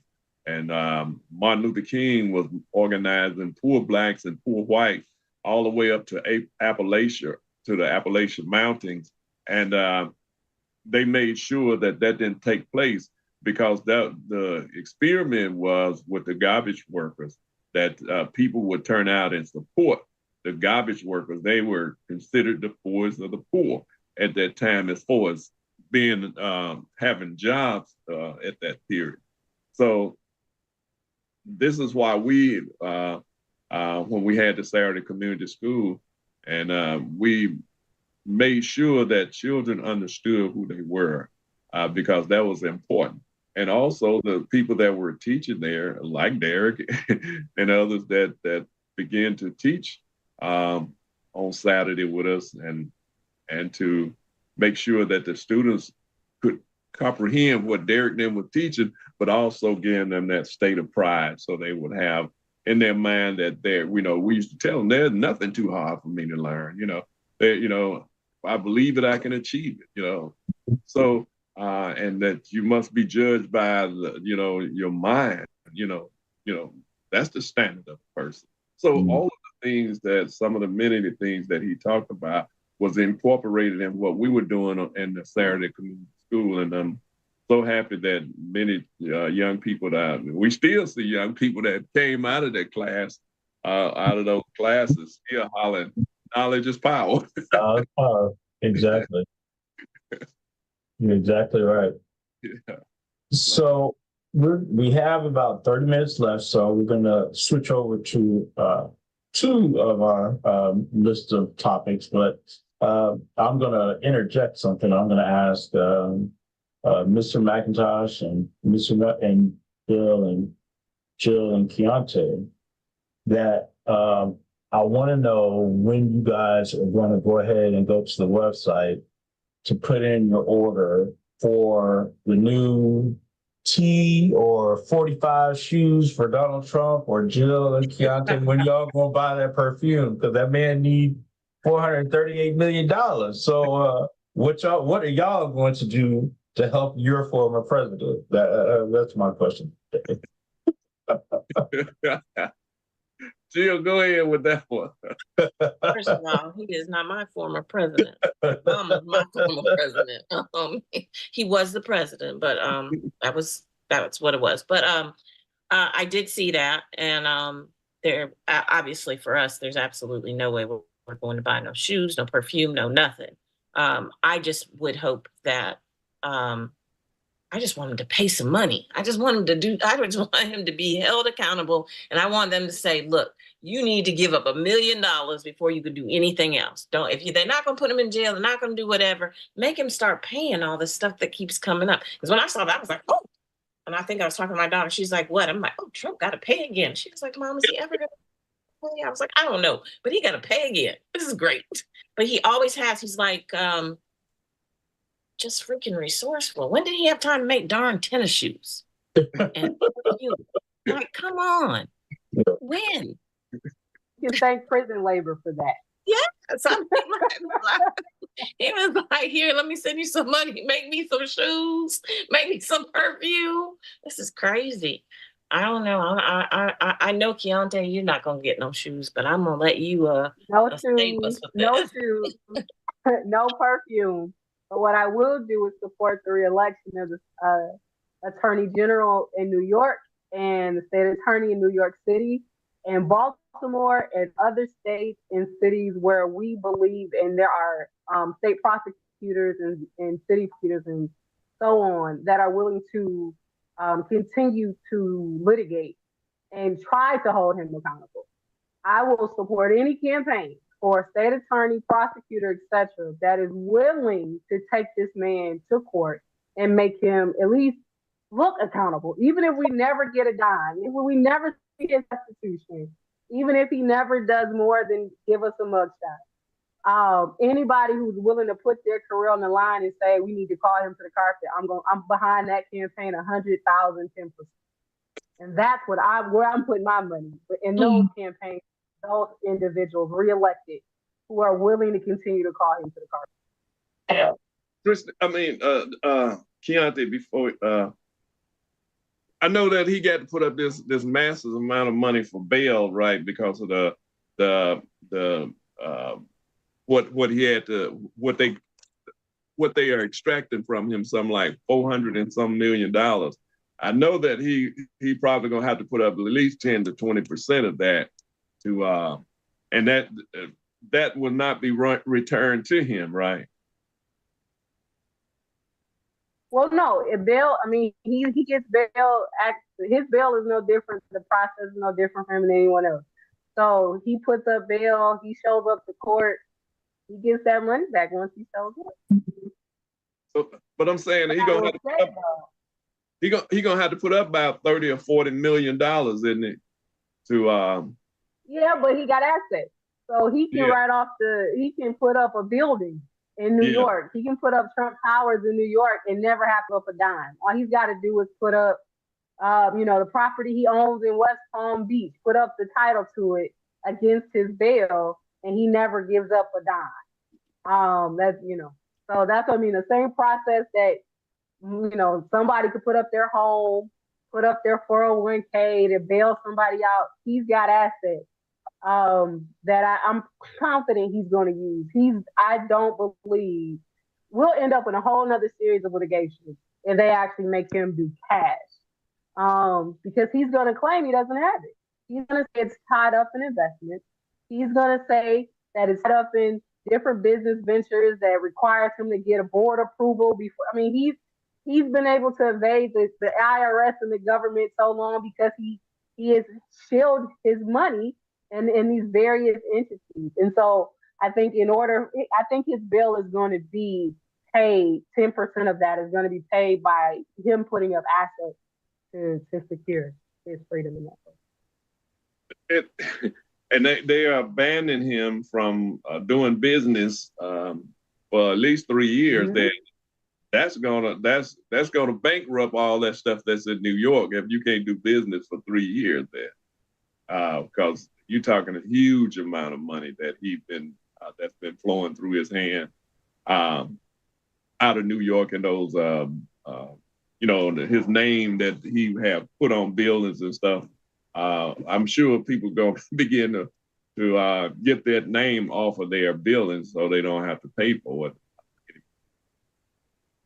Yeah, but this is the same man who's got Trump Towers by now, right? Mm-hmm. And so, I think we will see some very creative business enterprises established in New York to ensure that that companies that have been doing business with him don't get caught up in this. I think we're also going to see some creative movement among his children and other business partners to try to save the businesses as much as they can in New York. I mean, but the reality of it is in this country, most of our businesses, although our business mecca is New York, right, in the stock exchange, most of our businesses, corporations in this country are actually incorporated in Delaware or Las Vegas. Mm-hmm. And so while I do think, I totally agree with Gary, he's going to take a financial hit. No doubt about it. His corporate organization, the way his corporations are organized, let's say it that way, the way the business entities are organized, I'm sure that there are brilliant people in rooms right now making a whole lot of money by the hour to figure out how to at least stop the hemorrhaging, right? And for what he doesn't make here, he's slated to make in China with the properties he owns, the real estate he owns there, in the Middle East as well. Maybe that's why they gave him $2 billion. The people in the Middle East gave $2 billion to his son-in-law for no reason, and they knew. Look, they had a reason, right? They knew. Yeah, right. They had a reason, right? They knew what the reason was going to be. They knew it was going to get hot, so they gave him $2 billion, his son-in-law, and he ended up with another his daughter ended up with all kinds of contracts with China in different places around. Well, yeah. To your point, the point you raised earlier, they, from what the order was, I believe that he can't do business within the state of New York or the financial institutions for 3 years. And Donald Trump Jr. and Eric Trump are barred in the same capacity for 2 years, but didn't say anything about Ivanka, So those are, you got 3 down, 1 to go. I guess to your point, Keontae, you'll see some maneuvering or restructuring of their business entities to now all of a sudden all of a sudden Ivanka is now the head honcho in that perspective. What'd you say, Jill? I said his long lost cousin will be taking over. I know, right? Well, our co-host Christina Forrest says they shut down his GoFundMe because its GoFundMe can't be used to pay for crime. Right. And I think that's important. I think organizations have to be the Republican Party. Like, they can't come running to his aid. I think any campaign finance lawyers and lobbyists and like anybody who does that work needs to be paying very close attention to donations that are being made to his campaign right now and how that money moves around. This is somebody who, for the greater majority of his life, his father didn't have his father had his own business dealings, but we have never seen someone evade the government, U.S. government, the way Donald Trump has. And so I think it is going to be imperative, whether it's GoFundMe saying, no, you can't be here, whether it's YouTube or Google or the alphabet saying you can't monetize your social media platform. It's going to be imperative that organizations and corporations across particularly this country, are vigilant in ensuring that every dollar he makes is accounted for ethically and legally, and that we definitely pay very close attention to his campaign finance moving forward, because they've got to figure out a way to move his money around, but keep him in the limelight. And I think that'd be difficult. That can be difficult if people actually do what they're supposed to do, and being sure that he's not trying to manipulate because he is the former president. You mentioned that the Republican Party shouldn't come to his aid or his help, but and help pay for his woes. But here in the state of Florida, the Florida legislature, in their infinite wisdom, passed in both houses where they were going to set aside $5 million to pay for his legal fees. Now, DeSantis had a meltdown after he lost the Iowa caucus and decided to veto it. But, you wonder how many other states will do the same thing, or how many other Republican-controlled states may go about that same process. So it'll be interesting as we follow along with this. We have a call. Go ahead. Go ahead. Hey, Derek. Go ahead. Yeah, could you all spend a couple of minutes, man, on this thing that I'm hearing about some African American people that have questions about who they ought to vote for? What in the Sam Hill is that about? What? Give me a break. My 3-year-old granddaughter can see which way she ought to vote if she was able to vote in this situation. There's no comparison between someone who is qualified, experienced, capable, has a resume of accomplishing all manner of positive things. No comparison between that president that we have now and somebody who has proven themselves to be unqualified, incompetent, immoral, and probably functioning as a 9-year-old would function, not to mention immorality. So what the Sam Hill is going on that I'm hearing some rumbling, African-American people that don't know who they're going to vote for. I'm going to hang up and listen. All right, thanks. Derek, you want to tackle that? So the first thing you have to tackle is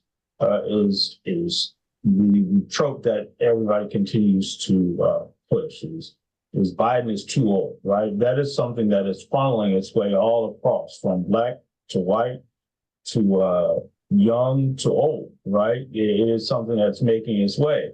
But, you know, what I think we have to go about doing is trying to educate people on reading, seeing the forest for the tree. You're trying to read through the brush, right? It's not about this man's age, because let's be clear, there's what, like a 3-4 year difference between Joe Biden and Donald Trump. The problem is Joe Biden's successor.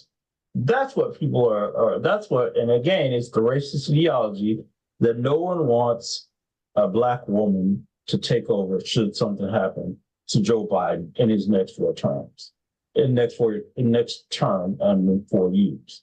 That's what they're trying to impress. But it's like, it's that code switch, it's that coded language. Oh, we're concerned about his age. No, you're concerned about his age because if something were to happen to him, Kamala Harris steps in. And be clear, our wonderful vice president of these United States said she is absolutely ready to leave if and when something were to happen to Joseph Robin L. Biden. And I think that is their number one concern, right? We also have to fight what's going on with the quote unquote war, right?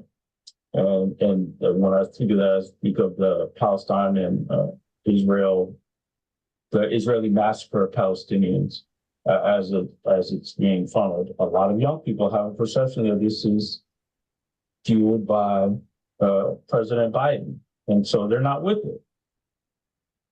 But again, the alternative is Donald Trump. To rip out the system. I see your hand up, Charles. Yeah, so I think the answer that Derek just gave works well for young people and people that are not of color. But to the caller's question, I don't think they're worried about Kamala. I don't think they're really worried about Biden being older. I think it's because they're stuck on an issue. It's got to be that they're stuck on an issue other than the fact that they don't understand. So it's either you're not educated or you're stuck on a single issue that you can't see past. And so I think that we have to really take the time to educate people. You're not going to get a candidate. You're not going to get a president. You don't get parents that are perfect.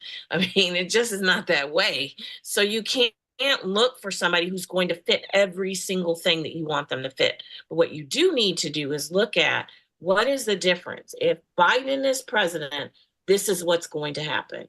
And if he's not president, then everything that other man says he's going to do, he is absolutely going to do. And it is not positive for a single person. I don't care if you're white, you're black, you're poor, you're rich. He doesn't like any of you. You are a pawn for him until he doesn't need you. And when he doesn't need you, you'll be sitting in jail like the other January 6th people are. You don't see him going saying, oh, no, they didn't need to do it. They didn't do it. No, he's like, okay, sorry, see you next.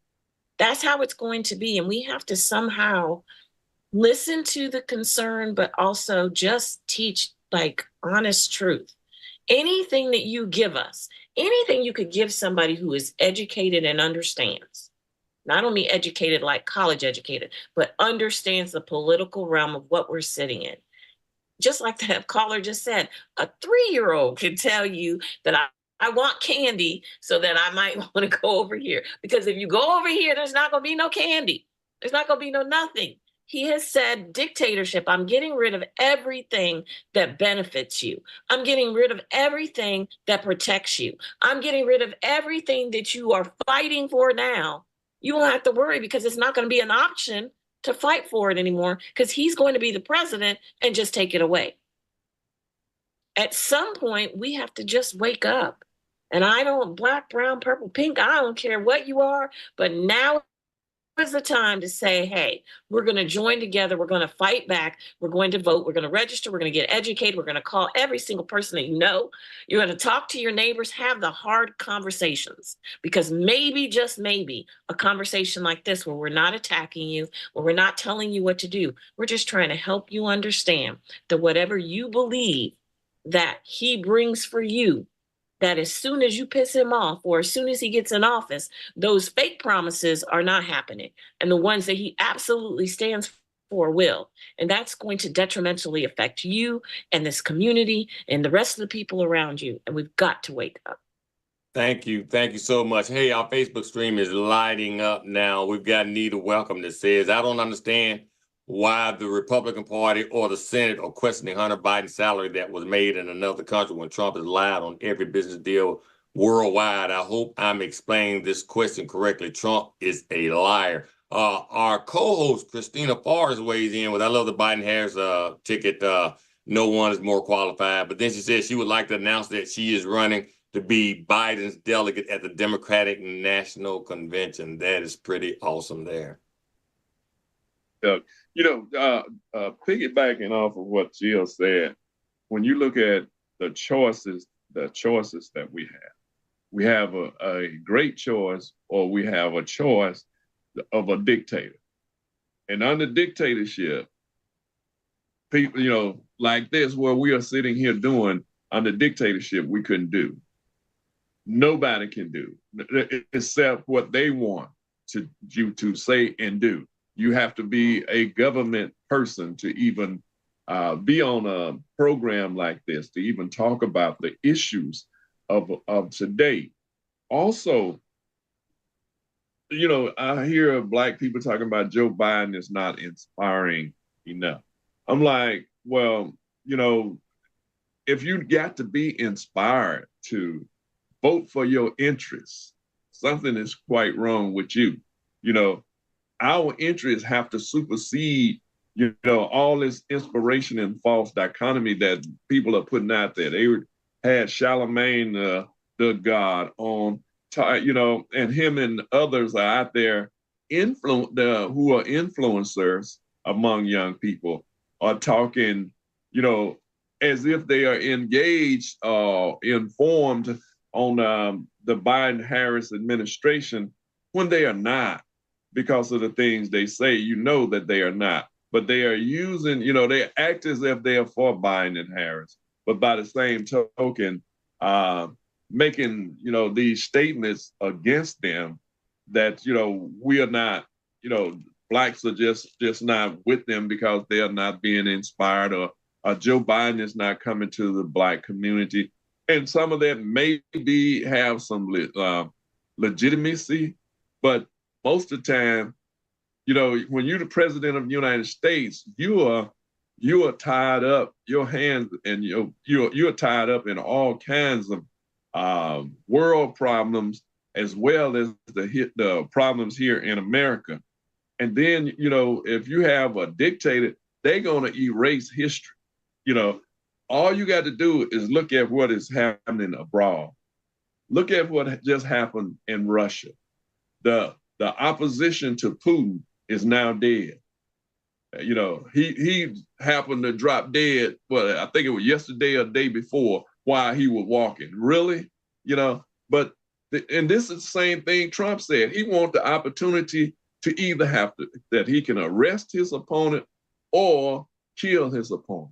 And this is why they are in court. That was a case, they argued that in court, that if you're the president of the United States, you can have somebody killed or put in prison or anything of that nature, and he would not be held accountable for it.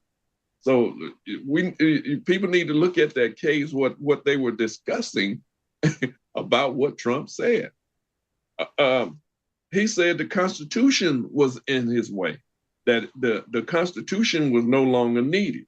So in other words, it's going to be one man's decision on how we live in this country, and whether you will, live in a house or live on the streets.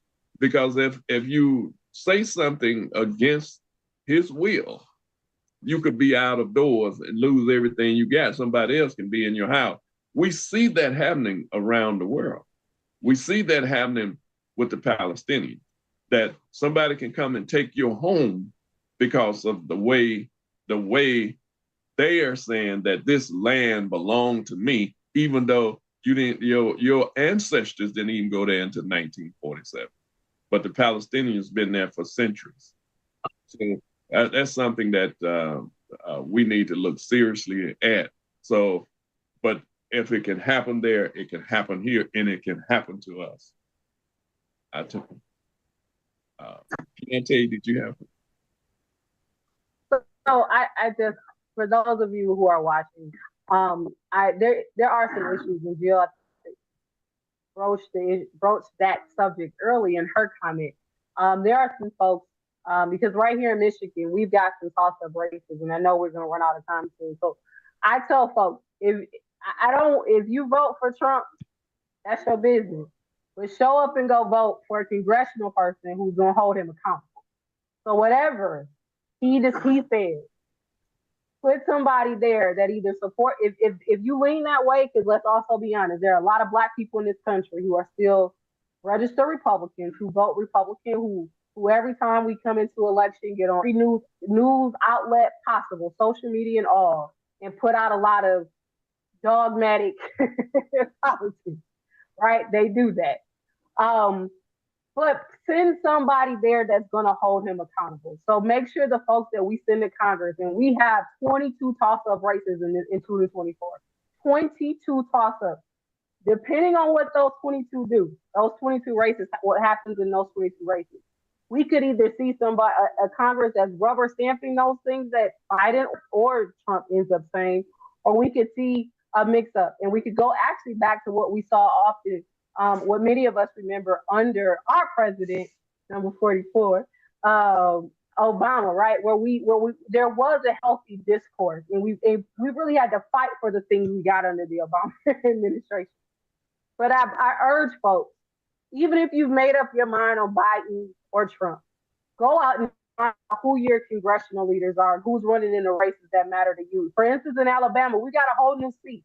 There's a whole new seat that's been created because of redistricting and reappropriation. Reapportionment in Alabama, a whole new seat that's a toss-up. So we've got 22 races across this country that will have a significant impact on what the next 4 years of all of our lives are going to Derek? Thank you. Well, I wanted to. That was good. Yeah, absolutely. I wanted to. I know we're going to run out of time, so we'll save the nation's beloved and favored District Attorney Fonnie Willis for next week. I'm sure we have a plethora of stuff to say of that. Shout out to her. Keep up the fight. We love it. But what I did want to just share with folks today before we close is that here in Florida, the Florida Senate just passed what is I don't know what the Senate bill is, but we'll call it the 14-foot law, right? And if you aren't familiar with that, what that is a bill that just passed that would send a message to people to get out of the way of first responders. If this bill becomes law, those who get too close to police or paramedics in the field would face a first-degree misdemeanor punishable by up to a year in prison. Now, on surface, when you hear that, you would think, oh, okay, maybe you're trying to give people the space that needs to get their job. But if you saw what Jill just did, you know what that means. That means they don't want you close enough to record police interaction. That's exactly what that means. So I'm sure that we will cover this and a myriad of other topics as we move into our next week show. And I'm going to turn it over to Mr. McIntosh and anybody else who wants to have any closing remarks. Bill, anybody else? Well, I just want to thank Keontae. As y'all know, Keontae was the first co-host with me when we started the show. And I'm so happy to have her on with us tonight, and hope she continue to come in, sit in with us from time to time when she have time. I know you're a busy woman, but please come back and sit in with us as much as you can. You know, yeah, I know. Love to have you every Sunday, but I know that's not going to happen. Yeah, I know Jill and Christina can hold their own, but I'm sure they would love a little bit more uh, female energy on the panel here. So if nothing else, maybe you can balance out when Bill gives his They'll his put Vernon predictions. together. Yeah, and they get their little thing going. We need you. Shout out to Brother Isom and Bill because they kept me honest for many a years while I was on the show. Folks said Jerry and I always agree, but Bill and Brother Isom kept me on my toes. So I'll be back whenever you all have me, and this won't be my last time for sure. Awesome. Well, certainly on behalf of the host, we want to bid everyone a great night. I hope you have a phenomenal and life-changing week, and we will see you here next week, same time, same place. Have a great night, everybody. And thanks Good night, everybody. Good night. Good night. Good night.